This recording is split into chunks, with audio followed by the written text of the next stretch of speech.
நமஸ்காரம் நண்பர்களே. இன்னைக்கு பார்த்தீங்கன்னா நம்ம ஒரு பிஆர் மேட்ச் போயிருந்தோம். ஸ்கிப் பண்ணாமல் கடைசி வரைக்கும் பாருங்கள். நான் பார்க்குறவங்க சேனல் அதுக்கு உங்கள் பிளாக் டிஷர்ட் ஒரு ப்ரோ பிளேயர்னு நினச்சேன். இப்போ பாருங்க வந்துட்டுருக்கு. ஆனால் ப்ரெஸ் பண்ணுவார் தலைவர். டஸ்ட் ஏட்டை போட்டு பின்னாடி போய் மேக் ஃபார் ஆளுன்ட்டானுங்கண்ணா.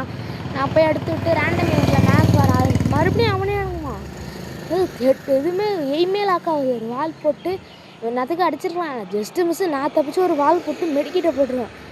என்ன ஆட்டம் கட்டுவோம் பாருங்க. பிளாக் டிஷர்ட்டு ஆட்டம் கட்டி கடைசியில் நடக்கும். நீங்களே பாருங்க. அம்மா ஆட்டம். நான் ஒரு மெடிக்கிட்ட போட்டு அவன் இந்த சைடு வந்துடுவான்.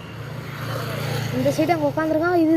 இது க்ளோவல் மெல்டரை போட்டு விட்டான் பாருங்க. இவன் இப்போ அடித்து முடிச்சாச்சு. அவ்வளோதான், முடிச்சாச்சு கேஸ். இவனையும் பாருங்கள் வந்தாச்சு. என்னடா கடைசி சோன் இருக்கான்னு பார்த்தேன். ஐயோ இன்னும் வருஷம் சோன் வரலையா பாருங்கள். டேமேஜ் வாங்கினான் வந்துட்டான். டஸ்ட் ஆட்டை போட்டு அவனையும் அப்படியே அழுத்தி மேகையும் முடிச்சு விட்டாச்சு. மேகை நீங்கள் ப்ளே பண்ணி பாருங்கள். சூப்பராக இருக்கும் மேக் வச்சு. இப்போ பாருங்கள் பூஸ்டி ஆல்ட்ரு போட்டு இங்கே உட்காந்துருந்தான். அவ்வளோ டைமே ஒரு ஃபாவில். அப்புறம் 2 அடி வச்சு நானே போட்டேன். இப்போ பாருங்கள் இவன்ட்ட கொஞ்சம் இப்போ ஒரு ஏசி எட்டின்னு வச்சுருப்பான். நம்மளுக்கு கொஞ்சம் பிடிச்ச எண்ணெய் ஒன்டாப்லாம் அடி பண்ணிட்டு இப்போ தான் ஒழுங்காக பார்த்து ஏசி எட்டின்னு எடுத்துப்பேன். மெடிக்கிட்ட போகிறதுக்குள்ளே அங்கே எனிமையை அடிச்சுட்டு இந்த சவுண்டுக்கு அடிச்சு கொஞ்சம் லூட் அடிச்சுட்டு பார்த்தா ஒரு வெள்ளை சட்டை நின்றுட்டு இருந்தான். அவனும் 2 அடி அடித்து முடிச்சு விட்டாச்சு. அப்புறம் இங்கே வந்தீங்கன்னா கடைசி சோன் வந்தாச்சு. வயசு மொத்தம் டபுள் பேர் லெக்ஸ் வச்சுருந்தான்.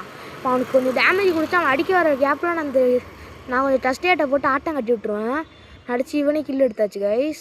இவன்கிட்ட கொஞ்சம் இப்போ ஒரு ஹெட்ஷாட் வாங்குவான். இதனால் ஓய அடிக்க முடியல. 49+ ஆச்சு பாருங்கள். இப்போ ஹெட்ஷாட் வாங்குவான். இப்போ எதுவுமே தெரியாத எனக்கு அதுக்கு கடைசி நெட்டு கட்டு வரேன். இப்போ பாருங்கள் அவ்வளோதான். Bye guys.